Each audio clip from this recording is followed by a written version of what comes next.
అందరికీ నమస్కారం అండి. మా ఛానల్కి స్వాగతం. నా నీవే నేనే నవల 8వ భాగాన్ని చదువుతున్నాను. మా ఇంటికి రావా అంటూ మోహన మరింత మసాలాను కలుపుతూ వయ్యారంగా నిలబడి శ్రీని కవ్విస్తూ అడిగింది. ఇలాంటి వేషాలు వేశావంటే కుక్కపిల్లలాగా నీ వెంటే తిరుగుతూ ఉంటాను, ఆ తర్వాత నీ ఇష్టం అంటూ ఆమెను పైకి లాగి ఆమె నడుము చుట్టూ చెయ్యి వేసి, నా కళ్ళలోకి చూడవే అంటూ ఆమెను బొమ్మలా తిప్పుతూ డ్యాన్స్ చేయటం మొదలుపెట్టాడు శ్రీకాంత్. అతను అలా డ్యాన్స్ చేస్తూ తన చేత చేయిస్తూ ఉంటే అతను తిప్పినట్టుగా తిరుగుతూ బొమ్మల ఆయాసం వచ్చేదాకా తిరిగి, ఇంకా నా వల్ల కాదు బాబు, మావయ్య నా పని అయిపోయింది అంటూ ఆయాసపడింది. అతని గుండెల మీద వాలిపోయి అలా ఆయాసపడుతున్న ఆమెకు మిల్క్ షేక్ తీసుకుని వచ్చి తాను తాగుతూ ఆమె చేత తాగిస్తూ, ఏం పిలిచావే శ్రీ అని, ఏది ఏమైనా భలే డెవలప్ అయ్యావే, ఏది మళ్ళీ ఒకసారి చూడు ఇంతకట్లాగా. శ్రీకాంత్ మోహన పెదవులపై అంటుకున్న మిల్క్ షేక్ని తన పెదవులతో తుడుస్తూ అడిగాడు. చిపోమాయ అంటూ గట్టిగా కౌగిలించుకుంది మోహన శ్రీకాంత్ని. ఇలా నీతో జన్మంతా గడిపేయాలి, నీ నుండి మరణం తప్ప నన్ను ఏది విడదీయకూడదు అనుకుంది మోహన. భగవంతునికి నేనంటే చాలా ప్రేమ, అందుకే నాకన్నా ముందే నా కోసం నన్ను చాలా జాగ్రత్తగా చూసుకుని నిన్ను పుట్టించాడు అంది మోహన శ్రీకాంత్తో. ఛా అవునా అంటూ ఆమెను బాత్రూంలోకి తీసుకుని వెళ్ళి అక్కడ అప్పటికే పూల రేకులతో అరోమా ఆయిల్స్ తోటి సుగంధ పరిమళాలు చిందే బాత్ టబ్లో ఆమెతో పాటుగా దిగిపోయాడు శ్రీకాంత్. అతనిని చూసి నవ్వుతూ అతని ఎదురుగా అడ్జస్ట్ అయిన మోహన అతని స్పర్శను, అతని ప్రేమతో కూడిన కౌగిలిని కళ్ళు మూసుకుని ఆస్వాదిస్తూ ఉండిపోయింది. మెల్లగా సాయంత్రానికి రెడీ అయ్యి మోహన శ్రీకాంతులు ఇద్దరు మోహన ఇంటికి పుట్టింటికి బయలుదేరారు. వెళ్ళేసరికి నవ్వుతూ ఎదురొచ్చాడు మనోజ్. రండి బావగారు అంటూ శ్రీకాంత్ దగ్గరికి వెళ్ళి కార్ డోర్ ఓపెన్ చేసి మర్యాదగా పిలిచి కౌగిలించుకున్నాడు. ఏ రోయ్ బావమరిది, ఏంటి కదా బాగా కండలు పెంచినట్టున్నావే. కండలు కాదురా, గుండెల్లో దమ్ము పెరగాలి, దాన్ని పెంచు, నీతో ఉన్నవాళ్ళు సుఖపడతారు అంటూ నవ్వేశాడు శ్రీకాంత్. పోమోయ, మా చెల్లి ఎలా నీతో కాపురం చేస్తోందో కానీ డోరు తెరిచి సరిగ్గా కౌగిలించుకున్నానో లేదో అప్పుడే ఉపదేశాలు మొదలు పెట్టేశావు అంటూ మోహన దగ్గరకు వెళ్ళి, ఎలా ఉన్నావే మోహి అంటూ చెల్లెల్ని కౌగిలించుకుని ఆమె చేతిలో ఉన్న బ్యాగ్స్ తీసుకుని, రండి హాల్లో అందరూ మీకోసమని ఎదురు చూస్తున్నారు అంటూ ముందు దారి చూపిస్తూ లోపలికి వెళ్ళాడు మనోజ్. లోపలికి వస్తూ ఉన్న మోహనను చూసి, ఓయ్ ఓయ్ అక్కడే ఆగండి అంటూ గబగబా ఎర్రనీళ్లను తీసుకుని వచ్చి దిష్టి తీయటం మొదలుపెట్టింది కస్తూరి. ఇదేంటక్క, మేమేమైనా కొత్తగా పెళ్ళై వస్తున్నావా అడిగాడు శ్రీకాంత్.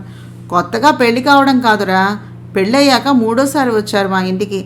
అన్ని సరదాలు అమ్మ వాళ్ళ ఇంట్లోనే జరిగిపోయాయి, మిగిలిన సరదాలన్నీ తమ సొంత ఇంట్లోనే జరిపించుకున్నారు అల్లుడు గారు. మరి కనీసం ఈ వేడుకలైనా చేయనివ్వండి అంది కస్తూరి ఒక వంకన ఎత్తి పొడుస్తూనే. సరిపోయింది అన్నాడు శ్రీకాంత్. అదెక్కడ సరిపడినిస్తుందిరా, పైగా జానకమ్మ గారి కూతురాయే, అల్లుడు కృష్ణమూర్తి గారి గారాల భార్య అయ్యే.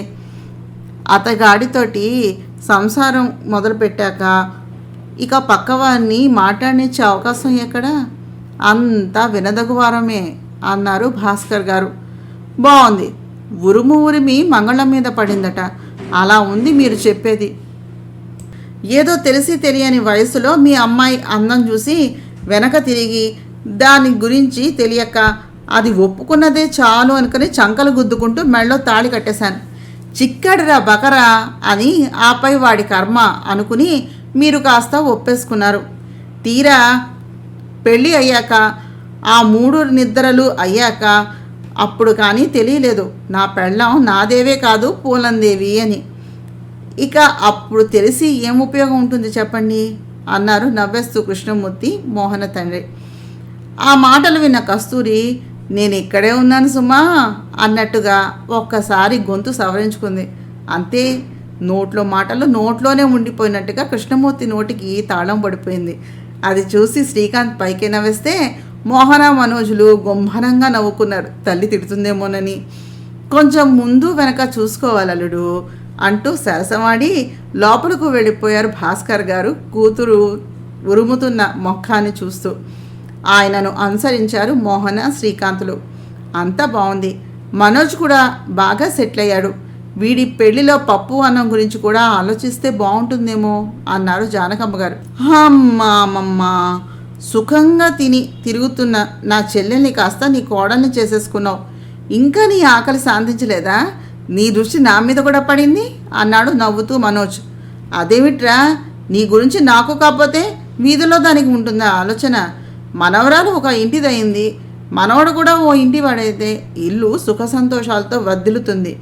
ఏ వయసుకి ఆ ముచ్చట అన్నారు పెద్దలు. తీరిక సమయాల్లో ఏం చేయాలో తెలియక అదిగో అలా మల్లయోధులు పెంచుతున్నట్టుగా కన్నల్ని పెంచుతున్నావు. సుఖంగా పెళ్లి చేసుకుంటే వచ్చే ఏటికి మీ అమ్మ కూడా మనవాళ్ళని ఎత్తుకోవచ్చు కదా. ముందు చదువులు అన్నావు, తర్వాత బిజినెస్ అన్నావు, మధ్యలో ఉద్యోగం అన్నావు. వీటన్నింటి మధ్యలో ప్రేమ అంటావేమోనని చూశాను. ఎక్కడా నీ నోట్లోంచి ఆ మాట రాందే. బెల్లం కొట్టిన రాయల్లే ఒలకవు పలకవు. ఇలా అయితే ఎలాగరా? కొంచెం స్పందన ఉండాలి కదా అన్నారు ఉషగారు. అంతలా మాట్లాడుతున్నారంటే మీ దృష్టిలో ఎవరైనా అమ్మాయి ఉందా అత్తయ్య గారు అడిగాడు కృష్ణమూర్తి. ఇప్పటిదాకా లేదు నాయన, చూడమంటే చూస్తాను.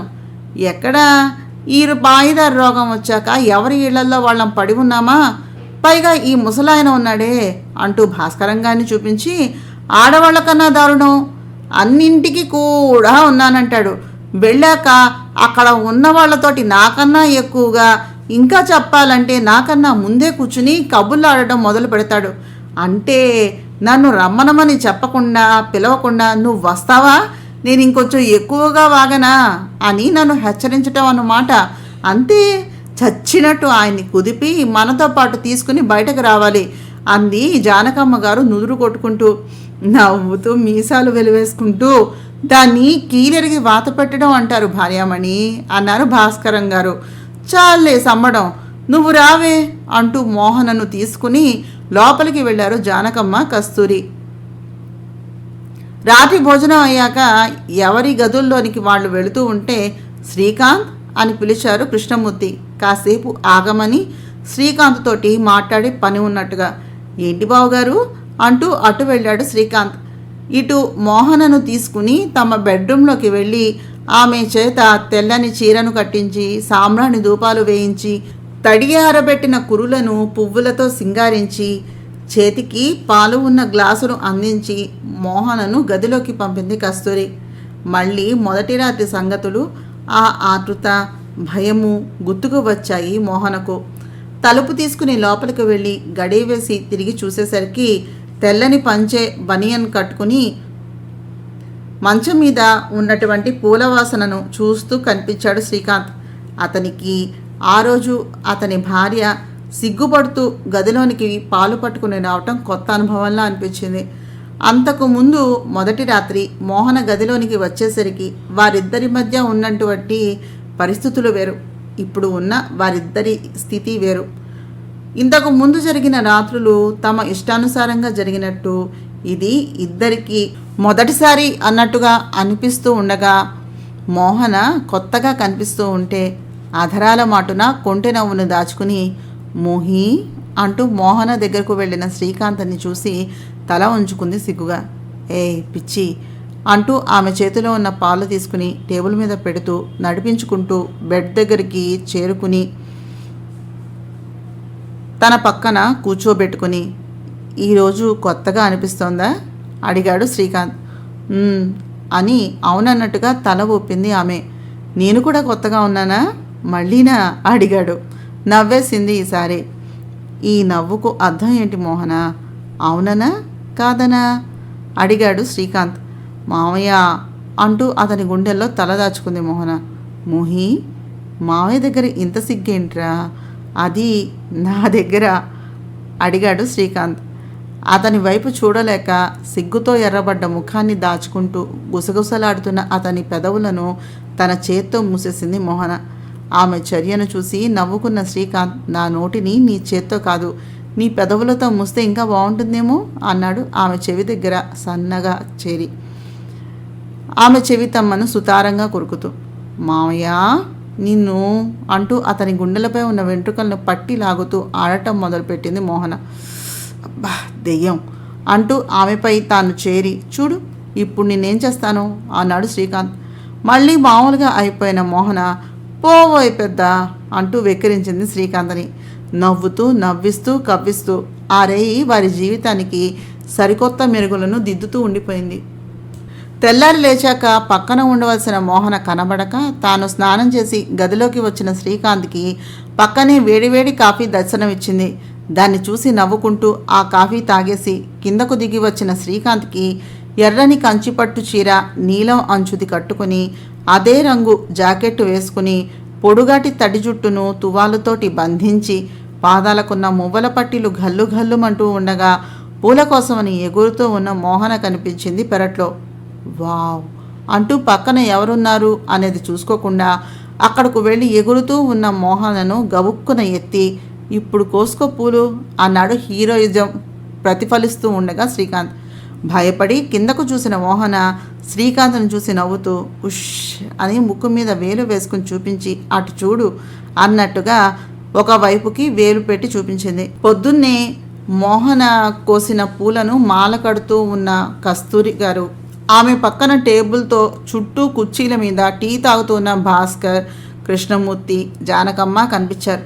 అయ్యా అనుకున్న శ్రీకాంత్ మోహనను దింపబోతూ ఉంటే, ఎత్తినవాడివి ఎలాగో ఎత్తావు కానీ కాసేపు అలాగే ఉండు, పిల్ల పూలు కోసుకుంటుంది, చూసింది చాలే కానీ నువ్వు నాతో పాటు వాకింగ్కి రావయ్యా, కాసేపు అలా తిరిగి వద్దాం అంటూ గుంభనంగా నవ్వుకుంటూ అల్లుడు కృష్ణమూర్తిని వాకింగ్కి తీసుకుని వెళ్ళిపోయారు భాస్కర్ గారు. సరి సరి అని నవ్వుకుంటూ లోపలికి వెళ్ళిపోయారు కస్తూరి, జానకమ్మ. పెదవుల మాటున్న సిగ్గును వస్తున్న నవ్వును దాచుకుంటూ దొరికిపోయావుగా అనుకుని ఒక చిన్న ఎక్స్ప్రెషన్ ఇచ్చి పూలను కోసుకున్న మోహన, ఇక దించు మావయ్య, చేసిన అల్లరి చాలు అంది నవ్వేస్తూ. చిచ్చి దెయ్యం, పొద్దున్నే వేరే పనేమీ లేదా, పూలు కోస్తూ కూర్చోకపోతే అంటూ అలిగినట్టుగా ముఖం పెట్టి దింపేశాడు మోహనను శ్రీకాంత్. పూల కోసం ఎక్కడ కూర్చున్నాను మావయ్య, నుంచునేగా కోస్తున్నాను అంది నవ్వేస్తూ. ఉదయభానుని లేత కిరణాలు ఎర్రని చీర మీద పడి ఆ వెలుగు ముఖం మీద ప్రతిఫలిస్తూ ఉండగా కుంకుమ తప్ప వేరే ఏ అలంకారము లేని ముఖంతో సిగ్గుతో కందిన బుగ్గలతో తడియారని ఒత్తైన నల్లని కురులు ముఖం మీద పడుతూ ఉంటే అల్లరిని కింద పంటిని కరిచి దాచుకుని అరికాలితో నేల మీద ముగ్గు వేస్తున్నట్టుగా ఊగుతూ ఉన్న మోహనని చూసి, అయ్యిందా పూలు కోయటం అడిగాడు శ్రీకాంత్ మోహన తల మీద ఉన్న ఆకుల్ని తీస్తూ. అన్నట్టుగా తల ఊపింది మోహన. సరే పద అంటూ ఆమె చేతిలో ఉన్న పూల సజ్జని తీసుకుని మరొక చేత్తో మోహన చేతిని పట్టుకుని ఆమెను కాంపౌండ్ లోపలికి తీసుకుని వచ్చాడు శ్రీకాంత్. అబ్బా చెయ్యి వదులు మావయ్య, ఇప్పటికే అంతా మనల్ని చూసి నవ్వి వెళ్ళిపోయారు, ఇప్పుడు నేను వాళ్ళ ముఖాలు ఎలా చూసేది అంది అతని చేతుల్లో ఉన్నటువంటి పూల సజ్జను లాక్కుంటూ మోహన. ఆహా అంత సిగ్గుమాల పని చేశానా నేను అంటూ ఆమెను అమాంతంగా చేతి మీద ఎత్తుకుని పక్కనే ఉన్న మామిడి చెట్టు కిందకు ఆమెను తీసుకుని వెళ్ళి, ఏంటి నిన్ను దింపాలా, అందరూ చూసి నవ్వేశారా అంటూ ఆమె పెదవులను అందుకోబోయాడు. మామయ్య తప్పు, మడిబట్ట, పూజ చేయాలి ప్లీజ్, ఇప్పుడేం వద్దు అంది ఆమె పెదవులకు ముందు చేతిని అడ్డం పెడుతూ. చంపుతున్నావు కదే అంటూ ఆమె నుదుటికి తన నుదుటితోటి కొడుతూ, ఇక నడు అంటూ ఆమెను దింపాడు. దింపిందే చాలు అనుకుని నవ్వుతూ పరిగెత్తి గుమ్మం దగ్గరకు వెళ్ళి వెనుదిరిగి శ్రీకాంత్ను చూసి నవ్వుతూ నాలిక బయటకు పెట్టి వెక్కిరించింది మోహన. నిన్ను అని చుట్టూ చూస్తూ కింద వెతుకుతున్న శ్రీకాంత్ను చూసి అమ్మో అని లోపలికి పరిగెట్టుకుంటూ వెళ్ళిపోయింది. మోహన పూజ చేసుకుంటూ కూర్చుంటే దగ్గరగా కూర్చుని ఆఫీస్ వర్క్ చూసుకుంటూ మధ్య మధ్య అమ్మ అక్కల నడుమ భక్తితోటి పూజ చేసుకుంటున్న మోహనను చూసి బాప్రే అనుకున్నాడు శ్రీకాంత్. పూజ అయ్యింది. అక్షితలు ఇచ్చి కాళ్లకు మొక్కుతున్న మోహనను చూసి, మీ ఆయన్ని ఏడిపించకుండా ఆనందంగా ఉండు అన్నాడు శ్రీకాంత్. కాళ్లకు దండం పెట్టి ఆ చేతిలోనే ఒక గిల్లు గిల్లింది మోహన. బా దెయ్యం, కండగూడి వచ్చేసిందే అంటూ కాలు రాసుకున్నాడు. అది చూసి నవ్వుకున్నాడు శ్రీకాంత్. తల్లి భార్యకు చేయించిన పచ్చలు నీలాలు పొదిగిన నెక్లెస్లు వంకి వడ్డాణము చూసి దీని పని బాగుంది, పుట్టినరోజు బంగారం, వరలక్ష్మి వ్రతానికి బంగారం, ఏ పండుగ వచ్చినా బంగారమే అన్నాడు శ్రీకాంత్. దానికేంట్రా, నా ఒక్కగానొక్క కోడలు, ఈ ఇంటికి నా ఇంటికి శ్రీ మహాలక్ష్మి అంది చేతులతో దిష్టి తీస్తున్నట్టుగా వేళ్ళు మిటకరిస్తూ జానకమ్మ. అబ్బో అన్నాడు శ్రీకాంత్. ఎవరూ చూడకుండా అతనిని వెకరించి, భోజనానికి రామయ్య అంది మోహన. తాతగారు భాస్కరం, నాన్న కృష్ణమూర్తి, అమ్మ కస్తూరి, అన్న మనోజ్కి వడ్డిస్తూ తాను భోజనానికి కూర్చుంది మోహన. విందు భోజనం చేస్తూ మనోజ్కి సంబంధం చూశానయ్యా కృష్ణ. అమ్మాయి ఇంజనీరింగ్ చదివింది, ఇంచుమించుగా మోహన వయస్తే, సాంప్రదాయబద్ధమైనటువంటి కుటుంబం, ఒకప్పుడు బాగా బతికి ఇప్పుడు సాధారణ జీవితాన్ని గడుపుతున్న కుటుంబం. పిల్లకు కష్టం సుఖం తెలుసు. రూపవతి, మనకు ఎలాగో కట్నం గురించి పెద్ద పట్టింపులేమీ లేవు కాబట్టి అమ్మాయిని చూసి మీకు నచ్చింది అనుకున్నట్లయితే ముందుకు వెళ్దాం అన్నారు భాస్కర్ గారు. అలాగే మావయ్య, మీరు అన్నీ చూపించారుగా జాతకాలు అవిను అన్నాడు కృష్ణమూర్తి. అన్నీ చూపించాకే నీ చెవిన వేశాను. పెళ్లికి ముందు ఎలా ఉన్నా మన ఇంటికి వచ్చాక మన అమ్మాయే, అందుకని జాతకాలు, సాంప్రదాయము, అమ్మాయి ప్రవర్తన అన్నీ చూశానయ్యా. నేను ఎన్ని చూసినా తండ్రివి నువ్వు, తల్లి అది, చేసుకోవలసిన వాడు వాడు. మీ అభిప్రాయాలు మీకు ఉంటాయి కదా, అందుకని తెలియచేద్దాం అనుకుని మీ చెవిన వేస్తున్నా. ఇదిగో ఫోటో తీసుకొచ్చాను చూడండి, మీ వాడికి నచ్చినట్లయితే ముందుకు వెళ్దాం అన్నారు భాస్కర్ గారు. ఫోటో అందుకుని చూసినటువంటి కృష్ణమూర్తి, అమ్మాయి బాగుంది మావయ్య గారు, పేరేమిటి అన్నాడు. అమ్మాయి పేరు మహతి, ప్రస్తుతం హైదరాబాద్లోనే పలానా ఇంజనీరింగ్ కాలేజీలో చదువుతోంది. మీకు అందరికీ నచ్చాలి కదా అంటూ ఆఖరుగా మనోజ్ వైపు చూశారు తాత భాస్కరం గారు. భర్త చేతి నుంచి ఆ ఫోటోను లాక్కున్నంత పనిచేసి తీసుకుంది ఉత్సాహంతో కస్తూరి. అరే, నన్ను కూడా చూడని కస్తూరి అంటున్నారు ఆయన. చూదురులేండి, ముందు నన్ను చూడనివ్వండి, అసలే అత్తగారిని అంటూ నవ్వుతూ పక్కనే ఉన్న తల్లికి చూపిస్తూ, అమ్మాయి బాగుంది కదా అమ్మా అంది కస్తూరి. అది చూసి పళ్ళు కొరుక్కుంటూ, అది అడగాల్సింది నన్ను, అమ్మాయి బాగుంది కదండి అని నన్ను అడగాలి అన్నారు కృష్ణమూర్తి గారు. సర్లేండి, అన్నీ అయ్యాక మీరు నేను కబుర్లు చెప్పుకుందాం అంటూ చిటపటలాడే మొగుడు ముఖాన్న చూసి నాలికను బయటపెట్టి వికరించింది కస్తూరి. బాగుందర్రా, ఇదెక్కడి చోద్యం, రాను రాను పిల్లల్లాగా తయారవుతున్నారు. తల్లిని చూసి కూతురు నేర్చుకుంటోందా, కూతురుని చూసి తల్లి నేర్చుకుంటోందా? ఇలాగే ఉంటే రేపు ఆ వచ్చే కోడలు అసలు లెక్క చేస్తుందా? కొంచెం ఆ కొంటి వేషాలు మానాలే అమ్మాయి అని ముద్దుగా కూతుని కసురుకున్నారు జానకమ్మ గారు. చాలులే అమ్మా, నీ చాదస్తం అని కస్తూరి అంటూ ఉండగా ఆ ఫోటోను తీసుకున్న శ్రీకాంత్ ఆ ఫోటోను స్కాన్ చేసి అందరి ఫోన్లలోకి పంపి, ఇప్పుడు చూసుకో అక్క, నీకు కావలసినంతసేపు. రేయ్ బావమరిది, నీకు నేను చేసే సాయం ఇదే, వెళ్ళి అమ్మాయి ఫోటోను చూసి ఆలోచించుకో. తర్వాత సరిగ్గా చూడలేదు, అమ్మాయి సన్నగా ఉంది, లావుగా ఉంది, నల్లగా ఉంది, తెల్లగా ఉంది అంటే బాగోదు అన్నాడు నవ్వుతూ శ్రీకాంత్.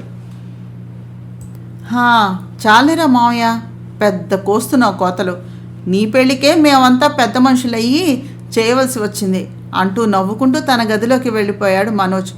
ఫోన్లో అమ్మాయి ఫోటోలు చూస్తున్న మోహనని చూసి, ఏం మోహన, అమ్మాయి నీకెలా ఉంది అన్నాడు దగ్గరకు వచ్చి నిలబడి శ్రీకాంత్. నాకు బాగానే అనిపిస్తుంది మావయ్య, నచ్చాల్సింది అన్నయ్య కదా అంది నవ్వుతూ మోహన. అది చూసిన జానకమ్మ గారు, అవునే అమ్మాయి, ఆడపడుచు అర్ధమొగుడు అన్నారు. అన్నయ్య పెళ్ళికి పెత్తనం అంతా నీదే, నీకెలా కావాలంటే అలా ఆడుకో. అన్నయ్య పెళ్ళిలో చెల్లెళ్ళదే టైము, అది దాటితే మళ్ళీ వాళ్ళు వీళ్ళు ఒకటే అన్నారు నవ్వుతూ. ఓహో, ఆడపడుచు అర్ధమొగుడా అమ్మమ్మ అని నవ్వుతూ, తెలిసిందా అనే లెవెల్లో ఫోజ్ ఇచ్చింది మోహన. ఆ ఫోజును చూసి నవ్వేసిన శ్రీకాంత్, అదేదో విక్టోరియా మహారాణి పదవిలాగా ఫీల్ అవుతోంది అమ్మ. అయినా దీని మొహం, దీని సీనియర్లు దీన్ని ఏడిపించారు, దీని జూనియర్లు దీన్ని ఏడిపించారు, ఇది వెళ్ళి ఆ కోతిగాడి పెళ్లిలో ఏదో చేసేస్తుందట అంటూ నవ్వాడు శ్రీకాంత్. ఇదిగో మావయ్య, ఇలా మాట్లాడితేనే నాకు కోపం వస్తుంది అని మూతి ముడిచి కోపంగా చూసింది మోహన. కోపం కూడా వచ్చిందా అంటూ మోహన్ ముక్కును పిండి, సరే పద అంటూ పైకి తీసుకుని వెళ్ళిపోయాడు శ్రీకాంత్. యువతల మనోజ్ గదిలో ఫోన్లో ఆ అమ్మాయి ఫోటోను చూస్తూ ఆనందం, ఆశ్చర్యం ఒకేసారి కలిగాయి మనోజ్కి.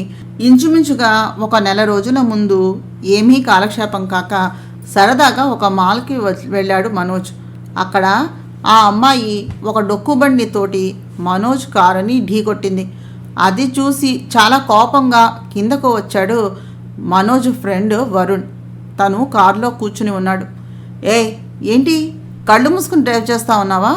బుద్ధి ఉండక్కల్లా నువ్వు నీ డొక్కుబండి అంటూ అరవడం మొదలుపెట్టాడు. ఆ అమ్మాయి కళ్ళల్లో నీళ్లతోటి ఐఎమ్ రియల్లీ సారీ అండి, అయినా ఒరిజినల్ యజమానికి లేని బాధ మీకెందుకండి? ఆయన కదలకుండా మెదలకుండా అలాగే కూర్చున్నారుగా. ఏదో బండి వచ్చి అలా తగిలింది. ఆడపిల్లల బండి వచ్చి మగవాళ్ళ కారును ఢీకొంటే వరప్రసాదం అనుకోవాలి, కానీ ఇలాగ నోరు వేసుకుని పడిపోతారా? అడిగింది ఆమె.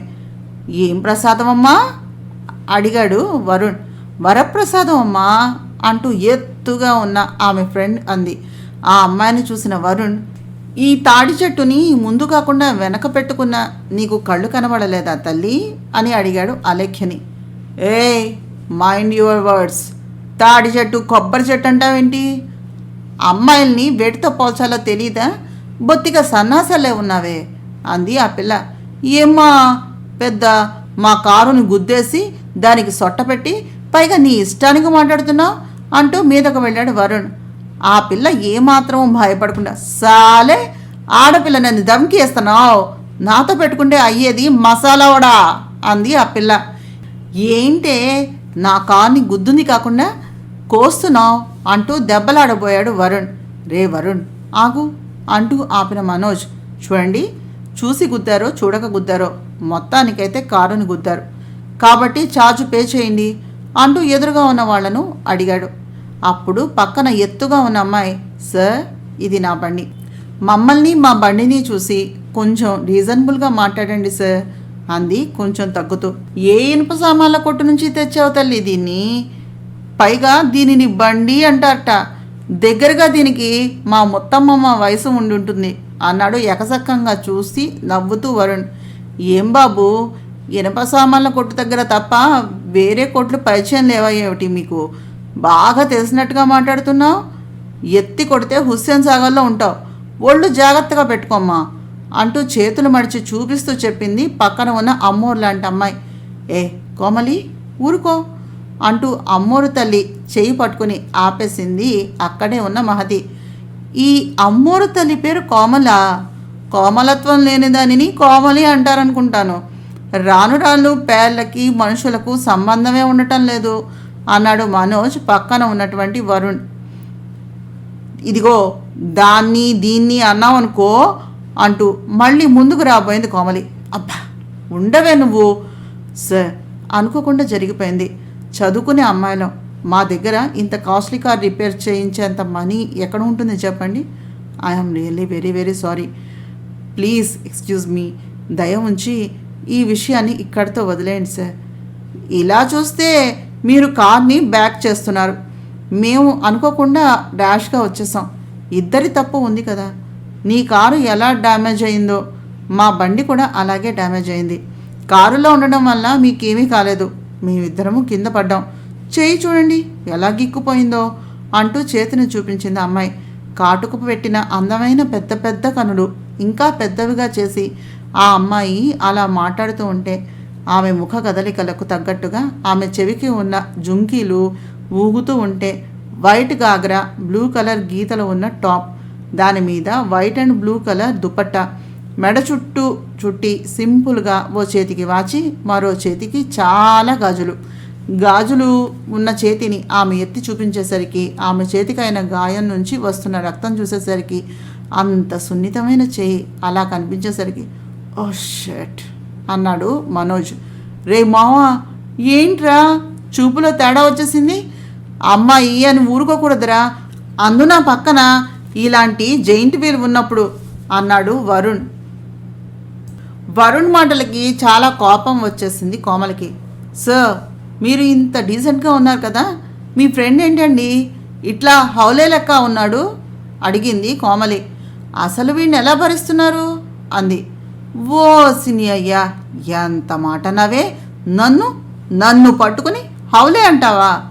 ఏందిరా మామ అట్టా చూస్తున్నావు? ఇది ఇన్ని మాటలు అన్నందుకు అయినా వీళ్ళ దగ్గర నుంచి ముక్కు పిండి డబ్బుల్ని వసూలు చేయాలిరా మనం అన్నాడు వరుణ్. ముక్కు పిండినా జేబు పిండినా వచ్చేది డబ్బులైతే కావు అంది కోమలి కోపంగా చూస్తూ. వరుణ్ పై నుంచి కింద దాకా చిరాగ్గా చూశాడు కోమలిని. ఉన్న హైట్ సరిపోనట్టుగా హీల్సు, జీన్స్ ప్యాంటు, టీషర్టు, మీద ఓవర్ కోటు, నిర్లక్ష్యంగా వదిలేసి పోనీటైల్ వేసిన జుట్టు, వరుణ్ మీద ఉన్న కోపాన్ని అంతా ప్రదర్శిస్తూ పర్రా పర్రా బబుల్ గమ్ని నవిలేస్తోంది అమ్మాయి. ఆ అమ్మాయిని చూడగానే వరుణ్, అమ్మా మహాతల్లి, మీ అమ్మగారు రోజు నీకు ఏం పెడతారు తల్లి అని అడిగాడు భక్తిగా చూస్తూ. అంతే, పెద్ద పెట్టున పక్కపక్క నవ్వేశాడు మనోజ్. కోపం వచ్చిన కోమలి హీల్ తోటి వరుణ్ షూ మీద ఒక్కటిచ్చింది గట్టిగా. కెవ్వుమన్న వరుణ్ షూ చూసుకోగానే దానికి ఇంత కన్నం పడింది. నా షూ వస్తే అమ్మోరు తల్లి, ఇది బ్రాండెడ్ కలెక్షనే అన్నాడు, లిమిటెడ్ ఎడిషన్ అంటూ. ఏంటయ్యా బ్రాండు? నాతో పాటు ఒక్కసారి కోటి బజార్కి వస్తే ఇలాంటి షూలు 10 కొనిస్తా చెప్పింది రెక్లెస్గా ముఖం పెట్టుకుని కోమలి. సేయ్ అనవసరంగా నోరెత్తకు, ఏదో ఒకటి చేసి ఇక్కడి నుంచి త్వరగా బయటకు పోదాం పదా చెప్పింది మహతి. వెళ్దురు గాని ముందు మాకు రావాల్సింది మాకిచ్చి అన్నాడు వరుణ్. కందకు లేని దురద కత్తిపీటకెందుకని నీకెందుకయ్యా ఈ దూలంతా? కారు ఓనరు అసలు మాట్లాడటమే లేదు, చూడు ఎంత కూల్గా ఉన్నారు అంది కోమలి మనోజ్ వైపు చూపిస్తూ మర్యాదగా. అమ్మా కోమలీదేవి, వాడెందుకు మాట్లాడతాడమ్మా? కారు నాదమ్మా మెల్లగా చెప్పాడు వరుణ్. అయ్యో సారీ సార్, అనుకోకుండా జరిగిపోయింది సార్. ఏదో ఆడపిల్లలం, మొదటి తప్పుగా వదిలేయండి సార్. ఇంకెప్పుడు మీ కంటికి కాదు, మీ కారు కంటికి కూడా కనిపించను సార్, నిజం, ప్రామిస్ అంటూ గొంతు మీద చెయ్యి వేసుకుని చెప్పడం మొదలుపెట్టింది కోమలి. కారు వరుణ్ది అని తెలియగానే కోమలి మాట్లాడే తీరు, ఆమె ప్రవర్తనలో మార్పు కొట్ట వచ్చినట్టుగా కనిపిస్తున్నాయి. ఆ మార్పు చూడగానే ఆహాహా కోమలి, ఒక 10 నిమిషాల ముందు నేను అమ్మోరు రూపంలో చూడకపోయినట్లయితే నిజంగా నీ యాక్షన్కి చిత్తై నీ బండిని నిన్ను కూడా నా కారులోనే ఎక్కించుకుని మరీ ఇంటికి తీసుకుని వెళ్ళి దింపి వచ్చుండేవాడిని. కానీ నీ గురించి అంత తెలిసాక ఊరుకునేది లేదు. ఏది నీ ఐడి కార్డు అడిగాడు వరుణ్. ఎన్ని మాటలన్నావు నన్ను, చెప్తా నీ సంగతి చెప్తా అంటూ ఉండగా అటువైపు వచ్చిన సెక్యూరిటీ గార్డ్, ఏమైనా డిస్టర్బెన్స్ ఉందా సార్ అంటూ అటు వచ్చాడు. నో నాట్ ఇట్ ఆల్, అంతా బాగానే ఉంది, థ్యాంక్ యూ అన్నాడు మనోజ్. అతను అన్నదానికి స్నేహితురాళ్ళు ఇద్దరు కాస్త కూలయ్యి థ్యాంక్స్ సార్ అన్నారు కామ్గా. ఇట్స్ ఓకే, కొంచెం జాగ్రత్తగా ఉండండి, అందరూ ఒకలాగా ఉండరుగా. తప్పు మనదైనప్పుడు కొంచెం తగ్గి మాట్లాడాలి. మా వాడు కనుక ఇంతకటి నుంచి మీ ఆకతాయితనాన్ని భరిస్తూ వస్తున్నాడు. అదే మరొకరైతే ఇంకో రకంగా ఉండేదేమో, జాగ్రత్తగా ఉండండి అంటూ మాల్ లోపలికి కదిలాడు మనోజ్. జాగ్రత్త అని నవ్వుకుంటూ వెళ్ళిపోయాడు వరుణ్. ఆ విషయం గుర్తొచ్చిన మనోజ్ తనలో తాను నవ్వుకుంటూ, అయితే నీ పేరు మహతి అన్నాడు ఆమెతో మాట్లాడుతున్నట్టుగా ఫోటోని చూసి మాట్లాడుతూ. ఫోటోలోని మహతి అవును అన్నట్టుగా నవ్వుతూ ఉంది. తెల్లవారుజామున లేచి జాగింగ్ చేసి వచ్చేటప్పటికి జిమ్ చేస్తూ కనిపించాడు శ్రీకాంత్. ఎరా బామర్ది, ఎంత దాకా వచ్చింది ఆలోచన? ఫోటో తీసుకున్నాక మళ్ళీ కనబడనే లేదు అడిగాడు శ్రీకాంత్. ఏం లేదు మావయ్య, ఏదో రాత్రి చాలా వర్క్ ఉండిపోయింది, అది అయ్యేసరికి లేట్ అయింది. మీరంతా పూజలు వ్రతాలు అంటూ బాగా అలసిపోయి ఉన్నారు కదా, ఏం మాట్లాడతానులే అని ఊరుకున్నాను అన్నాడు మనోజ్. మరి నేను వచ్చి ఈరోజు చూసేసరికి తమరేమో ఫోటోని తీక్షణంగా చూస్తూ నవ్వుకుంటూ ఏవో కలల్లో తేలిపోతున్నట్టుగా ఆలోచనల్లో ఉన్నారు. పాపం, అలా ఉన్నవాడిని ఏం డిస్టర్బ్ చేస్తామని బయలుదేరి వచ్చేశాను అన్నాడు నవ్వుతూ శ్రీకాంత్. మావయ్య అన్నాడు మనోజ్ బతిమలాడుతున్నట్టుగా, ఇంకా దాని గురించి మాట్లాడద్దు అన్నట్టు. రే శ్రీకాంత్, ఇక్కడ మామూలుగా మాట్లాడు అన్నాడు శ్రీకాంత్. ఇక తప్పదు అన్నట్టుగా మహతితో తనకు జరిగిన మొదటి పరిచయం గురించి వివరించాడు మనోజ్. బాగుందిరా, చాలా బాగుంది. సరే కానీ ఇంతకీ ఆ అమ్మాయి నచ్చినట్టేగా అన్నాడు శ్రీకాంత్. అప్పుడే ఎలా చెప్తాం మావయ్య, పెళ్లి చూపులు ఎలాగో ఉన్నాయి అన్నారుగా, అయ్యాక ఆలోచిద్దాంలే అన్నాడు మనోజ్ నవ్వుతూ. ఛా, అయితే వద్దని కూడా చెప్పే అవకాశం ఉందన్నమాట అన్నాడు శ్రీకాంత్. చచా, నేనెప్పుడూ అలా చెప్పలేదు కదా అన్నాడు మనోజ్ వెంటనే. అయితే సరే పద, నువ్వు సరే అన్నావు అన్నమాట అన్నాడు శ్రీకాంత్. ఏంటి మావయ్య నువ్వు నన్ను చిన్నపిల్లాన్ని చేసి కంగారు పెట్టేస్తున్నావు అన్నాడు మనోజ్ గట్టిగా నవ్వేస్తూ. శ్రీకాంత్, నాతో అంటే అన్నావు కానీ ఇంకెవరితోనూ అనుకో అంటూ అక్కడికి వచ్చిన మోహన్ను చూసి టాపిక్ మార్చేశాడు. నీవే నేనే నవలను చదువుతున్నాను. తప్పకుండా మా ఛానల్ సబ్స్క్రైబ్ చేసి షేర్ చేసి లైక్ చేసి కామెంట్ చేయండి. అలాగే మా కొత్త ఛానల్ని కూడా సబ్స్క్రైబ్ చేసుకోవచ్చు కదా. ఉంటానండి, నమస్తే. అందరికీ నమస్కారం అండి. మా ఛానల్కి స్వాగతం. నీవే నేనే నవల 8వ భాగాన్ని చదువుతున్నాను. మా ఇంటికి రావా అంటూ మోహన మరింత మసాలాను కలుపుతూ వయ్యారంగా నిలబడి శ్రీని కవ్విస్తూ అడిగింది. ఇలాంటి వేషాలు వేశావంటే కుక్కపిల్లలాగా నీ వెంటే తిరుగుతూ ఉంటాను, ఆ తర్వాత నీ ఇష్టం అంటూ ఆమెను పైకి లాగి ఆమె నడుము చుట్టూ చెయ్యి వేసి, నా కళ్ళలోకి చూడవే అంటూ ఆమెను బొమ్మలా తిప్పుతూ డ్యాన్స్ చేయటం మొదలుపెట్టాడు శ్రీకాంత్.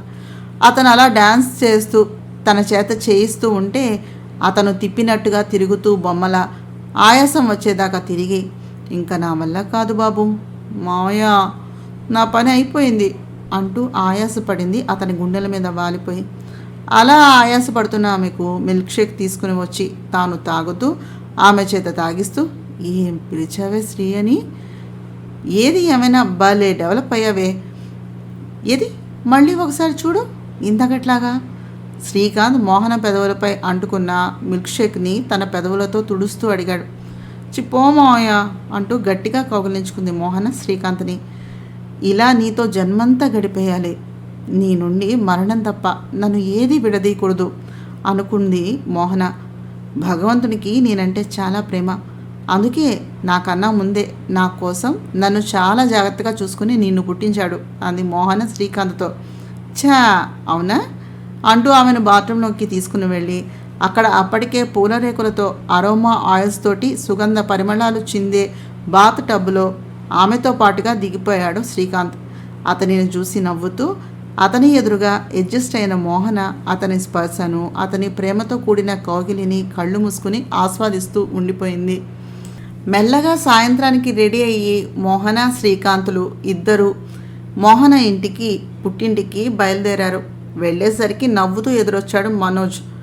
రండి బావగారు అంటూ శ్రీకాంత్ దగ్గరికి వెళ్ళి కార్ డోర్ ఓపెన్ చేసి మర్యాదగా పిలిచి కౌగిలించుకున్నాడు. ఏరో ఈ బావమరిది, ఏంటి కదా బాగా కండలు పెంచినట్టున్నావే. కండలు కాదురా, గుండెల్లో దమ్ము పెరగాలి, దాన్ని పెంచు, నీతో ఉన్నవాళ్ళు సుఖపడతారు అంటూ నవ్వేశాడు శ్రీకాంత్. పోమాయ, మా చెల్లి ఎలా నీతో కాపురం చేస్తోందో కానీ డోరు తెరిచి సరిగ్గా కౌగిలించుకున్నానో లేదో అప్పుడే ఉపదేశాలు మొదలు పెట్టేశావు అంటూ మోహన దగ్గరకు వెళ్ళి, ఎలా ఉన్నావే మోహి అంటూ చెల్లెల్ని కౌగిలించుకుని ఆమె చేతిలో ఉన్న బ్యాగ్స్ తీసుకుని, రండి హాల్లో అందరూ మీకోసమని ఎదురు చూస్తున్నారు అంటూ ముందు దారి చూపిస్తూ లోపలికి వెళ్ళాడు మనోజ్. లోపలికి వస్తూ ఉన్న మోహనను చూసి, ఓయ్ అక్కడే ఆగండి అంటూ గబగబా ఎర్రనీళ్లను తీసుకుని వచ్చి దిష్టి తీయటం మొదలుపెట్టింది కస్తూరి. ఇదేంటక్క, మేమేమైనా కొత్తగా పెళ్ళై వస్తున్నావా అడిగాడు శ్రీకాంత్. కొత్తగా పెళ్లి కావడం కాదురా, పెళ్ళయ్యాక 3వ వచ్చారు మా ఇంటికి. అన్ని సరదాలు అమ్మ వాళ్ళ ఇంట్లోనే జరిగిపోయాయి, మిగిలిన సరదాలన్నీ తమ సొంత ఇంట్లోనే జరిపించుకున్నారు అల్లుడు గారు. మరి కనీసం ఈ వేడుకలైనా చేయనివ్వండి అంది కస్తూరి ఒక వంకన ఎత్తి పొడుస్తూనే.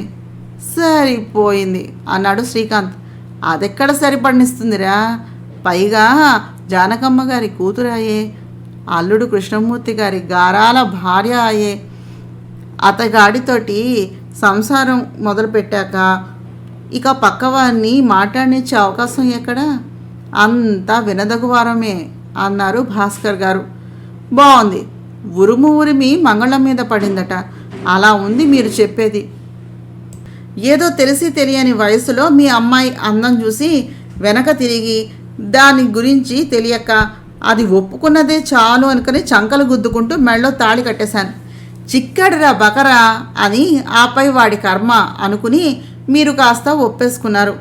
తీరా పెళ్ళి అయ్యాక ఆ 3 నిద్రలు అయ్యాక అప్పుడు కానీ తెలియలేదు నా పెళ్ళాం నాదేవే కాదు పూలందేవి అని.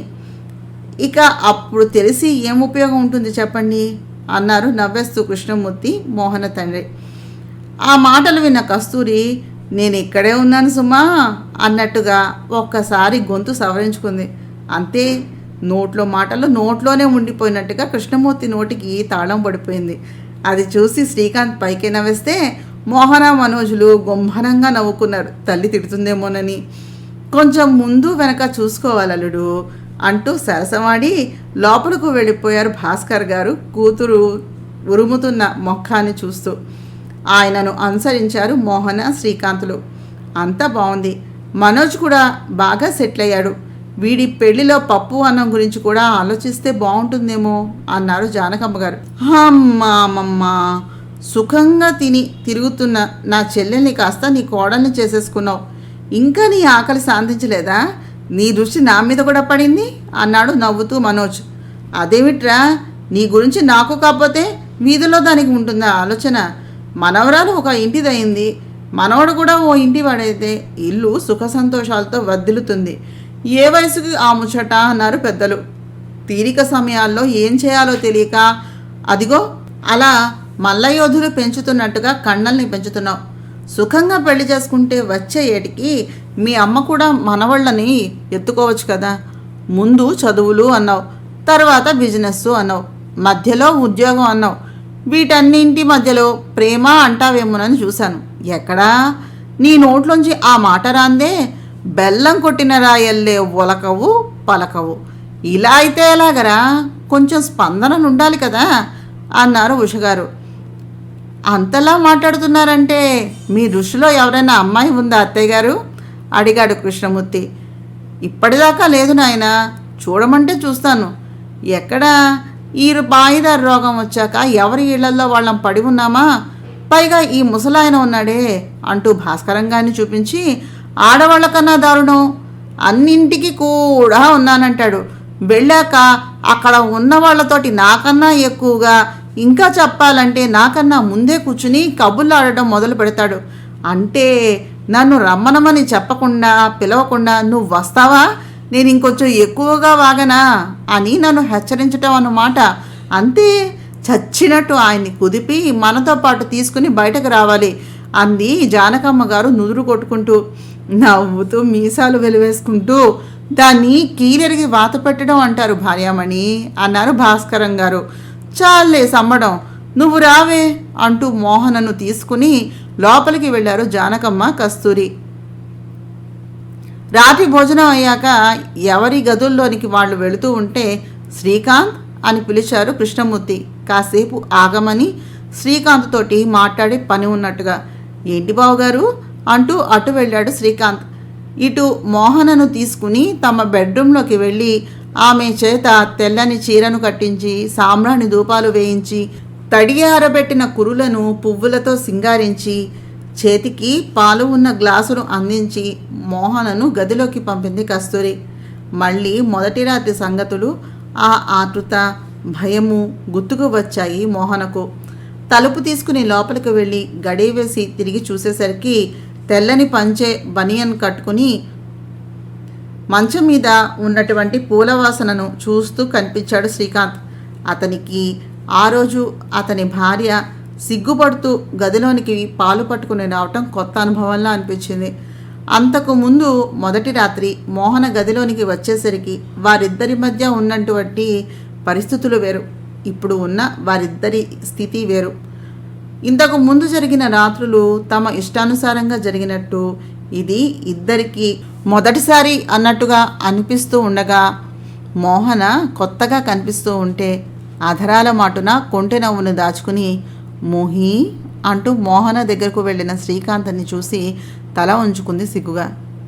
పిచ్చి అంటూ ఆమె చేతిలో ఉన్న పాలు తీసుకుని టేబుల్ మీద పెడుతూ నడిపించుకుంటూ బెడ్ దగ్గరికి చేరుకుని తన పక్కన కూర్చోబెట్టుకుని, ఈరోజు కొత్తగా అనిపిస్తోందా అడిగాడు శ్రీకాంత్. అని అవునన్నట్టుగా తల ఊపింది ఆమె.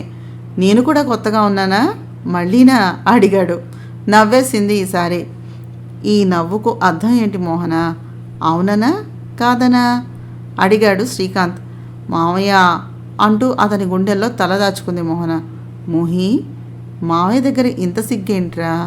అది నా దగ్గర అడిగాడు శ్రీకాంత్. అతని వైపు చూడలేక సిగ్గుతో ఎర్రబడ్డ ముఖాన్ని దాచుకుంటూ గుసగుసలాడుతున్న అతని పెదవులను తన చేత్తో మూసేసింది మోహన.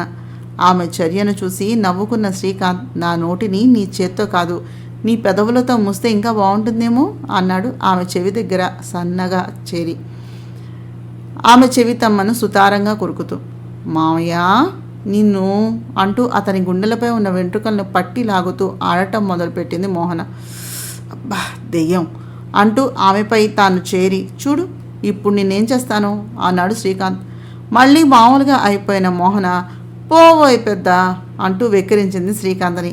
నవ్వుతూ నవ్విస్తూ కవ్విస్తూ ఆ రేయి వారి జీవితానికి సరికొత్త మెరుగులను దిద్దుతూ ఉండిపోయింది.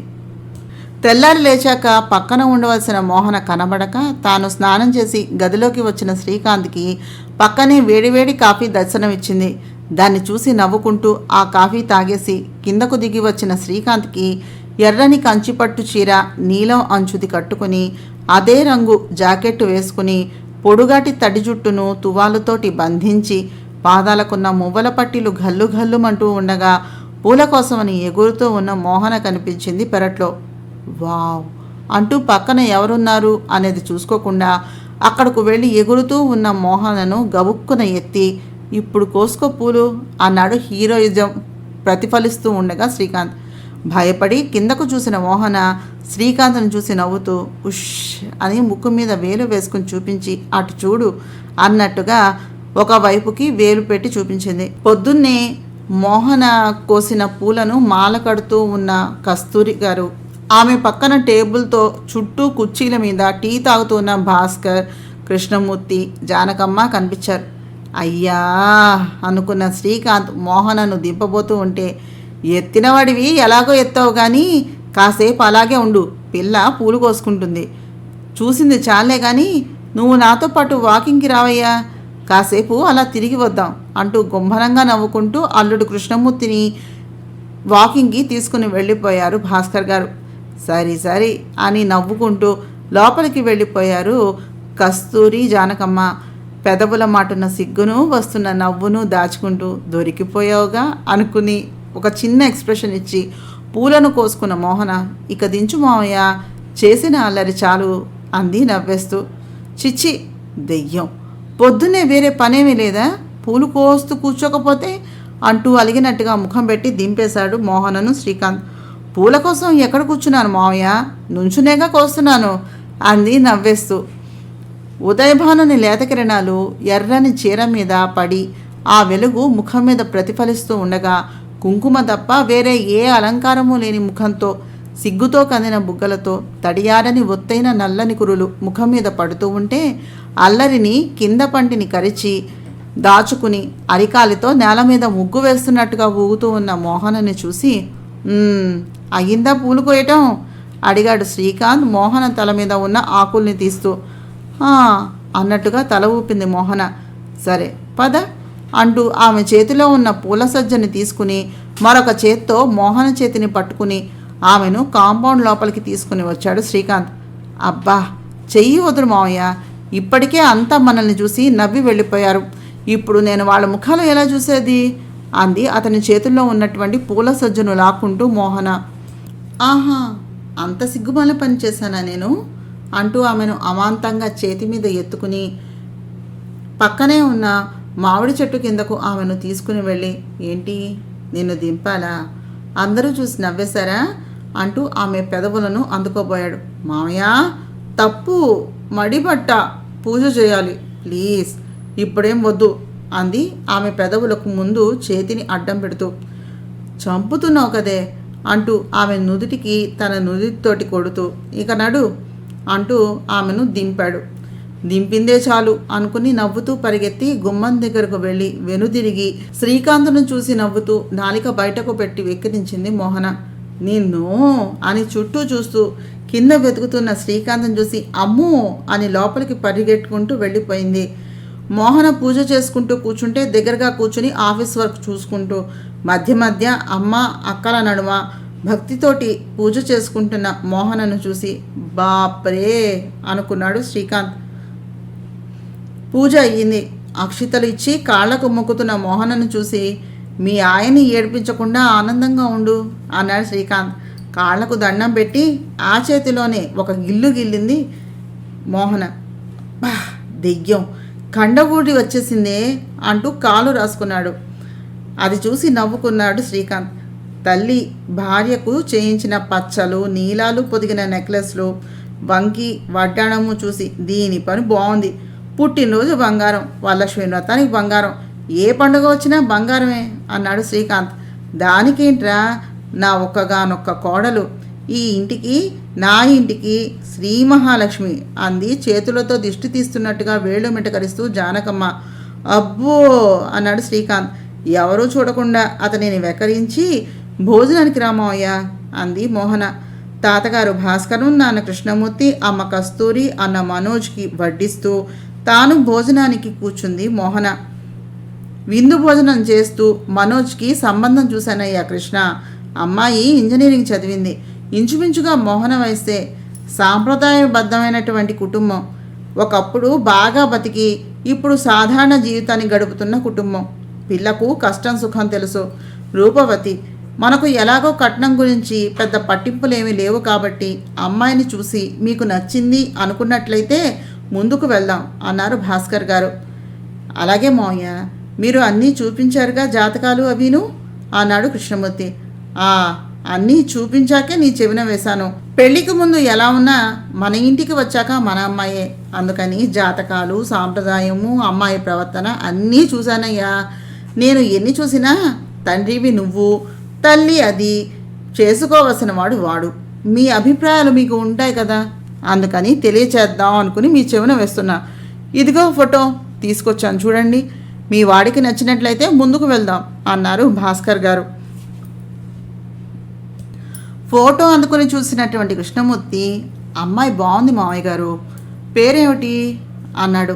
అమ్మాయి పేరు మహతి, ప్రస్తుతం హైదరాబాద్లోనే పలానా ఇంజనీరింగ్ కాలేజీలో చదువుతోంది, మీకు అందరికీ నచ్చాలి కదా అంటూ ఆఖరుగా మనోజ్ వైపు చూశారు తాత భాస్కరం గారు. భర్త చేతి నుంచి ఆ ఫోటోను లాక్కున్నంత పనిచేసి తీసుకుంది ఉత్సాహంతో కస్తూరి. అరే నన్ను కూడా చూడని కస్తూరి అంటున్నారు ఆయన. చూద్దురులేండి, ముందు నన్ను చూడనివ్వండి, అసలే అత్తగారిని అంటూ నవ్వుతూ పక్కనే ఉన్న తల్లికి చూపిస్తూ అమ్మాయి బాగుంది కదా అమ్మా అంది కస్తూరి. అది చూసి పళ్ళు కొరుక్కుంటూ అది అడగాల్సింది నన్ను, అమ్మాయి బాగుంది కదండి అని నన్ను అడగాలి అన్నారు కృష్ణమూర్తి గారు. సర్లేండి, అన్నీ అయ్యాక మీరు నేను కబుర్లు చెప్పుకుందాం అంటూ చిటపటలాడే మొగుడు ముఖాన్న చూసి నాలికను బయటపెట్టి వికరించింది కస్తూరి. బాగుందర్రా, ఇదెక్కడ చోద్యం, రాను రాను పిల్లల్లాగా తయారవుతున్నారు, తల్లిని చూసి కూతురు నేర్చుకుంటోందా, కూతురుని చూసి తల్లి నేర్చుకుంటోందా, ఇలాగే ఉంటే రేపు ఆ వచ్చే కోడలు అసలు లెక్క చేస్తుందా, కొంచెం ఆ కొంటి వేషాలు మానాలే అమ్మాయి అని ముద్దుగా కూతుని కసురుకున్నారు జానకమ్మ గారు.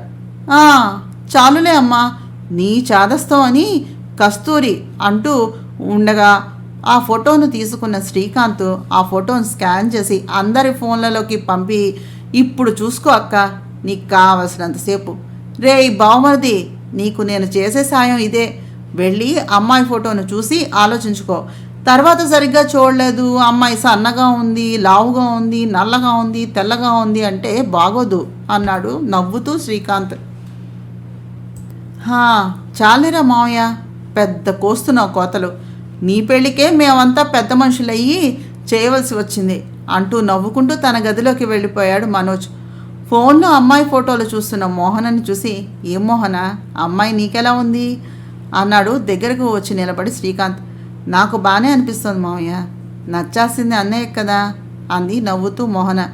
అది చూసిన జానకమ్మ గారు, అవునే అమ్మాయి, ఆడపడుచు అర్ధమొగుడు అన్నారు, అన్నయ్య పెళ్ళికి పెత్తనం అంతా నీదే, నీకెలా కావాలంటే అలా ఆడుకో, అన్నయ్య పెళ్ళిలో చెల్లెళ్ళదే టైము, అది దాటితే మళ్ళీ వాళ్ళు వీళ్ళు ఒకటే అన్నారు నవ్వుతూ. ఓహో, ఆడపడుచు అద్దమొగుడా అమ్మమ్మ అని నవ్వుతూ. తెలిసిందా అనే లెవెల్లో ఫోజ్ ఇచ్చింది మోహన. ఆ ఫోజును చూసి నవ్వేసిన శ్రీకాంత్, అదేదో విక్టోరియా మహారాణి పదవిలాగా ఫీల్ అవుతోంది అమ్మా. అయినా దీని మొహం, దీని సీనియర్లు దీన్ని ఏడిపించారు, దీని జూనియర్లు దీన్ని ఏడిపించారు. ఇది వెళ్ళి ఆ కోతిగాడి పెళ్లిలో ఏదో చేసేస్తుందట అంటూ నవ్వాడు శ్రీకాంత్. ఇదిగో మావయ్య, ఇలా మాట్లాడితేనే నాకు కోపం వస్తుంది అని మూతి ముడిచి కోపంగా చూసింది మోహన. ఆహా, కోపం కూడా వచ్చిందా అంటూ మోహన్ ముక్కును పిండి, సరే పద అంటూ పైకి తీసుకుని వెళ్ళిపోయాడు శ్రీకాంత్. యువతల మనోజ్ గదిలో ఫోన్లో ఆ అమ్మాయి ఫోటోను చూస్తూ ఆనందం, ఆశ్చర్యం ఒకేసారి కలిగాయి మనోజ్కి. ఇంచుమించుగా 1 నెల రోజుల ముందు ఏమీ కాలక్షేపం కాక సరదాగా ఒక మాల్కి వెళ్ళాడు మనోజ్. అక్కడ ఆ అమ్మాయి ఒక డొక్కుబండితోటి మనోజ్ కారుని ఢీకొట్టింది. అది చూసి చాలా కోపంగా కిందకు వచ్చాడు మనోజ్ ఫ్రెండ్ వరుణ్. తను కారులో కూర్చుని ఉన్నాడు. ఏంటి కళ్ళు మూసుకుని డ్రైవ్ చేస్తా ఉన్నావా? బుద్ధి ఉండక్కల్లా నువ్వు నీ డొక్కుబండి అంటూ అరవడం మొదలుపెట్టాడు. ఆ అమ్మాయి కళ్ళల్లో నీళ్లతోటి, ఐఎమ్ రియల్లీ సారీ అండి, అయినా ఒరిజినల్ యజమానికి లేని బాధ మీకెందుకండి? ఆయన కదలకుండా మెదలకుండా అలాగే కూర్చున్నారుగా. ఏదో బండి వచ్చి అలా తగిలింది. ఆడపిల్లల బండి వచ్చి మగవాళ్ళ కారును ఢీకొంటే వరప్రసాదం అనుకోవాలి, కానీ ఇలాగ నోరు వేసుకుని పడిపోతారా అడిగింది ఆమె. ఏం ప్రసాదం అమ్మా అడిగాడు వరుణ్. వరప్రసాదం అమ్మా అంటూ ఎత్తుగా ఉన్న ఆమె ఫ్రెండ్ అంది. ఆ అమ్మాయిని చూసిన వరుణ్, ఈ తాడి చెట్టుని ముందు కాకుండా వెనక పెట్టుకున్న నీకు కళ్ళు కనబడలేదా తల్లి అని అడిగాడు అలేఖ్యని. మైండ్ యువర్ వర్డ్స్, తాడి చెట్టు కొబ్బరి చెట్టు అంటావేంటి? అమ్మాయిల్ని వేటితో పోల్చాలో తెలీదా? బొత్తిగా సన్నాసల్లే ఉన్నావే అంది ఆ పిల్ల. ఏమ్మా పెద్ద మా కారుని గుద్దేసి దానికి సొట్టపెట్టి పైగా నీ ఇష్టానికి మాట్లాడుతున్నావు అంటూ మీదకు వెళ్ళాడు వరుణ్. ఆ పిల్ల ఏమాత్రం భయపడకుండా, సాలే ఆడపిల్ల నన్ను దమ్కి వేస్తున్నావు, నాతో పెట్టుకుంటే అయ్యేది మసాలా వడా అంది ఆ పిల్ల. ఏంటే నా కార్ని గుద్దుంది కాకుండా కోస్తున్నావు అంటూ దెబ్బలాడబోయాడు వరుణ్. రే వరుణ్ ఆగు అంటూ ఆపిన మనోజ్. చూడండి, చూసి గుద్దారో చూడక గుద్దారో మొత్తానికైతే కారుని గుద్దారు కాబట్టి ఛార్జ్ పే చేయండి అంటూ ఎదురుగా ఉన్న వాళ్లను అడిగాడు. అప్పుడు పక్కన ఎత్తుగా ఉన్న అమ్మాయి, సార్ ఇది నా బండి, మమ్మల్ని మా బండిని చూసి కొంచెం రీజనబుల్గా మాట్లాడండి సార్ అంది కొంచెం తగ్గుతూ. ఏ ఇనుప సామాన్ల కొట్టు నుంచి తెచ్చావు తల్లి దీన్ని? పైగా దీనిని బండి అంటారట, దగ్గరగా దీనికి మా మొత్తమ్మ వయసు ఉండుంటుంది అన్నాడు ఎకసక్కంగా చూసి నవ్వుతూ వరుణ్. ఏం బాబు, ఇనప సామాన్ల కొట్టు దగ్గర తప్ప వేరే కొట్లు పరిచయం లేవా ఏమిటి మీకు? బాగా తెలిసినట్టుగా మాట్లాడుతున్నావు. ఎత్తి కొడితే హుస్సేన్ సాగర్లో ఉంటావు, ఒళ్ళు జాగ్రత్తగా పెట్టుకోమ్మా అంటూ చేతులు మడిచి చూపిస్తూ చెప్పింది పక్కన ఉన్న అమ్మోరు లాంటి అమ్మాయి. కోమలి ఊరుకో అంటూ అమ్మోరు తల్లి చేయి పట్టుకుని ఆపేసింది అక్కడే ఉన్న మహతి. ఈ అమ్మోరు తల్లి పేరు కోమల? కోమలత్వం లేని దానిని కోమలి అంటారనుకుంటాను. రాను రాను పేర్లకి మనుషులకు సంబంధమే ఉండటం లేదు అన్నాడు మనోజ్ పక్కన ఉన్నటువంటి వరుణ్. ఇదిగో దాన్ని దీన్ని అన్నావనుకో అంటూ మళ్ళీ ముందుకు రాబోయింది కోమలి. అబ్బా ఉండవే నువ్వు. సార్ అనుకోకుండా జరిగిపోయింది, చదువుకునే అమ్మాయిలం, మా దగ్గర ఇంత కాస్ట్లీ కార్ రిపేర్ చేయించేంత మనీ ఎక్కడ ఉంటుంది చెప్పండి. I'm really very very sorry, please excuse me, దయ ఉంచి ఈ విషయాన్ని ఇక్కడితో వదిలేయండి సార్. ఇలా చూస్తే మీరు కార్ని బ్యాక్ చేస్తున్నారు, మేము అనుకోకుండా డాష్గా వచ్చేసాం, ఇద్దరి తప్పు ఉంది కదా. నీ కారు ఎలా డ్యామేజ్ అయిందో మా బండి కూడా అలాగే డ్యామేజ్ అయింది. కారులో ఉండడం వల్ల మీకేమీ కాలేదు, మేమిద్దరము కింద పడ్డాం, చేయి చూడండి ఎలా గిక్కుపోయిందో అంటూ చేతిని చూపించింది అమ్మాయి. కాటుకు పెట్టిన అందమైన పెద్ద పెద్ద కనులు ఇంకా పెద్దవిగా చేసి ఆ అమ్మాయి అలా మాట్లాడుతూ ఉంటే ఆమె ముఖ కదలికలకు తగ్గట్టుగా ఆమె చెవికి ఉన్న జుంకీలు ఊగుతూ ఉంటే వైట్ గాగ్రా, బ్లూ కలర్ గీతలు ఉన్న టాప్, దాని మీద white and blue colour dupatta, మెడ చుట్టూ చుట్టి సింపుల్గా ఓ చేతికి వాచి మరో చేతికి చాలా గాజులు ఉన్న చేతిని ఆమె ఎత్తి చూపించేసరికి ఆమె చేతికి అయిన గాయం నుంచి వస్తున్న రక్తం చూసేసరికి అంత సున్నితమైన చేయి అలా కనిపించేసరికి ఓ షట్ అన్నాడు మనోజ్. రే మావా, ఏంట్రా చూపులో తేడా వచ్చేసింది? అమ్మాయి అని ఊరుకోకూడదురా, అందున పక్కన ఇలాంటి జైంట్ వీల్ ఉన్నప్పుడు అన్నాడు వరుణ్. వరుణ్ మాటలకి చాలా కోపం వచ్చేసింది కోమలికి. సార్, మీరు ఇంత డీసెంట్గా ఉన్నారు కదా, మీ ఫ్రెండ్ ఏంటండి ఇట్లా హౌలే లెక్క ఉన్నాడు అడిగింది కోమలి. అసలు వీడిని ఎలా భరిస్తున్నారు అంది. ఓ సిని అయ్యా, ఎంత మాట నవే, నన్ను పట్టుకుని హౌలే అంటావా? ఏందిరా మామ అట్టా చూస్తున్నావు? ఇది ఇన్ని మాటలు అన్నందుకు అయినా వీళ్ళ దగ్గర నుంచి ముక్కు పిండి డబ్బుల్ని వసూలు చేయాలిరా మనం అన్నాడు వరుణ్. ముక్కు పిండినా జేబు పిండినా వచ్చేది డబ్బులైతే కావు అంది కోమలి కోపంగా చూస్తూ. వరుణ్ పై నుంచి కింద దాకా చిరాగ్గా చూశాడు కోమలిని. ఉన్న హైట్ సరిపోనట్టుగా హీల్సు, జీన్స్ ప్యాంటు, టీషర్టు మీద ఓవర్ కోటు, నిర్లక్ష్యంగా వదిలేసి పోనీటైల్ వేసిన జుట్టు, వరుణ్ మీద ఉన్న కోపాన్ని అంతా ప్రదర్శిస్తూ పర్రా బబుల్ గమ్ని నవిలేస్తోంది అమ్మాయి. ఆ అమ్మాయిని చూడగానే వరుణ్, అమ్మా మహాతల్లి, మీ అమ్మగారు రోజు నీకు ఏం పెడతారు తల్లి అని అడిగాడు భక్తిగా చూస్తూ. అంతే, పెద్ద పెట్టున పక్కపక్క నవ్వేశాడు మనోజ్. కోపం వచ్చిన కోమలి హీల్ తోటి వరుణ్ షూ మీద ఒక్కటిచ్చింది గట్టిగా. కెవ్వుమన్న వరుణ్ షూ చూసుకోగానే దానికి ఇంత కన్నం పడింది. నా షూ వస్తే అమ్మోరు తల్లి, ఇది బ్రాండెడ్ కలెక్షనే అన్నాడు, లిమిటెడ్ ఎడిషన్ అంటూ. ఏంటయ్యా బ్రాండు? నాతో పాటు ఒక్కసారి కోటి బజార్కి వస్తే ఇలాంటి షూలు 10 కొనిస్తా చెప్పింది రెక్లెస్గా ముఖం పెట్టుకుని కోమలి. సేయ్ అనవసరంగా నోరెత్తకు, ఏదో ఒకటి చేసి ఇక్కడి నుంచి త్వరగా బయటకు పోదాం పదా చెప్పింది మహతి. వెళ్దురు గాని ముందు మాకు రావాల్సింది మాకిచ్చి అన్నాడు వరుణ్. కందకు లేని దురద కత్తిపీటకెందుకని నీకెందుకయ్యా ఈ దూలంతా? కారు ఓనరు అసలు మాట్లాడటమే లేదు, చూడు ఎంత కూల్గా ఉన్నారు అంది కోమలి మనోజ్ వైపు చూపిస్తూ మర్యాదగా. అమ్మా కోమలీదేవి, వాడెందుకు మాట్లాడతాడమ్మా? కారు నాదమ్మా మెల్లగా చెప్పాడు వరుణ్. అయ్యో సారీ సార్, అనుకోకుండా జరిగిపోయింది సార్, ఏదో ఆడపిల్లలం, మొదటి తప్పుగా వదిలేయండి సార్, ఇంకెప్పుడు మీ కంటికి కాదు మీ కారు కంటికి కూడా కనిపించాను సార్, నిజం ప్రామిస్ అంటూ గొంతు మీద చెయ్యి వేసుకుని చెప్పడం మొదలుపెట్టింది కోమలి. కారు వరుణ్ది అని తెలియగానే కోమలి మాట్లాడే తీరు, ఆమె ప్రవర్తనలో మార్పు కొట్ట వచ్చినట్టుగా కనిపిస్తున్నాయి. ఆ మార్పు చూడగానే ఆహాహా కోమలి, ఒక 10 నిమిషాల ముందు నేను అమ్మోరు రూపంలో చూడకపోయినట్లయితే నిజంగా నీ యాక్షన్కి చిత్తై నీ బండిని నిన్ను కూడా నా కారులోనే ఎక్కించుకుని మరీ ఇంటికి తీసుకుని వెళ్ళి దింపి వచ్చుండేవాడిని. కానీ నీ గురించి అంత తెలిసాక ఊరుకునేది లేదు. ఏది నీ ఐడి కార్డుది అడిగాడు వరుణ్. ఎన్ని మాటలన్నావు నన్ను, చెప్తా నీ సంగతి చెప్తా అంటూ ఉండగా అటువైపు వచ్చిన సెక్యూరిటీ గార్డ్, ఏమైనా డిస్టర్బెన్స్ ఉందా సార్ అంటూ అటు వచ్చాడు. నో నాట్ ఇట్ ఆల్, అంతా బాగానే ఉంది, థ్యాంక్ యూ అన్నాడు మనోజ్. అతను అన్నదానికి స్నేహితురాళ్ళు ఇద్దరు కాస్త కూలయ్యి థ్యాంక్స్ సార్ అన్నారు కామ్గా. ఇట్స్ ఓకే, కొంచెం జాగ్రత్తగా ఉండండి, అందరూ ఒకలాగా ఉండరుగా, తప్పు మనదైనప్పుడు కొంచెం తగ్గి మాట్లాడాలి. మా వాడు కనుక ఇంత అక్కడి నుంచి మీ ఆకతాయితనాన్ని భరిస్తూ వస్తున్నాడు, అదే మరొకరైతే ఇంకో రకంగా ఉండేదేమో, జాగ్రత్తగా ఉండండి అంటూ మాల్ లోపలికి కదిలాడు మనోజ్.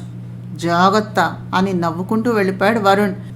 ఆ విషయం గుర్తొచ్చిన మనోజ్ తనలో తాను నవ్వుకుంటూ, అయితే నీ పేరు మహతి అన్నాడు ఆమెతో మాట్లాడుతున్నట్టుగా ఫోటోని చూసి మాట్లాడుతూ.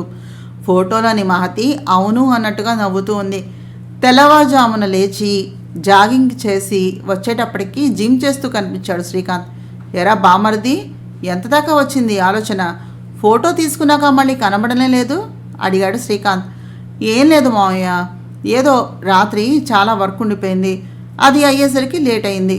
మీరంతా పూజలు వ్రతాలు అంటూ బాగా అలసిపోయి ఉన్నారు కదా, ఏం మాట్లాడతానులే అని ఊరుకున్నాను అన్నాడు మనోజ్. మరి నేను వచ్చి ఈరోజు చూసేసరికి తమరేమో ఫోటోని తీక్షణంగా చూస్తూ నవ్వుకుంటూ ఏవో కలల్లో తేలిపోతున్నట్టుగా ఆలోచనల్లో ఉన్నారు. పాపం అలా ఉన్నవాడిని ఏం డిస్టర్బ్ చేస్తామని బయలుదేరి వచ్చేశాను అన్నాడు నవ్వుతూ శ్రీకాంత్. మావయ్య మావయ్య అన్నాడు మనోజ్ బతిమలాడుతున్నట్టుగా, ఇంకా దాని గురించి మాట్లాడద్దు అన్నట్టు. రే శ్రీకాంత్ ఇక్కడ మామూలుగా మాట్లాడు అన్నాడు శ్రీకాంత్. ఇక తప్పదు అన్నట్టుగా మహతితో తనకు జరిగిన మొదటి పరిచయం గురించి వివరించాడు మనోజ్. బాగుందిరా, చాలా బాగుంది. సరే కానీ ఇంతకీ ఆ అమ్మాయి నచ్చినట్టేగా అన్నాడు శ్రీకాంత్. అప్పుడే ఎలా చెప్తాం మావయ్య, పెళ్లి చూపులు ఎలాగో ఉన్నాయి అన్నారుగా, అయ్యాక ఆలోచిద్దాంలే అన్నాడు మనోజ్ నవ్వుతూ. ఛా, అయితే వద్దని కూడా చెప్పే అవకాశం ఉందన్నమాట అన్నాడు శ్రీకాంత్. చచా, నేనెప్పుడూ అలా చెప్పలేదు కదా అన్నాడు మనోజ్ వెంటనే. అయితే సరే పద, నువ్వు సరే అన్నావు అన్నమాట అన్నాడు శ్రీకాంత్. ఏంటి మావయ్య నువ్వు నన్ను చిన్నపిల్లాన్ని చేసి కంగారు పెట్టేస్తున్నావు అన్నాడు మనోజ్ గట్టిగా నవ్వేస్తూ. శ్రీకాంత్, నాతో అంటే అన్నావు కానీ ఇంకెవరితోనూ అనుకో అంటూ అక్కడికి వచ్చిన మోహన్ను చూసి టాపిక్ మార్చేశాడు. నా నీవే నేనే నవలను చదువుతున్నాను. తప్పకుండా మా ఛానల్ సబ్స్క్రైబ్ చేసి, షేర్ చేసి, లైక్ చేసి, కామెంట్ చేయండి. అలాగే మా కొత్త ఛానల్ కూడా సబ్స్క్రైబ్ చేసుకోవచ్చు కదా.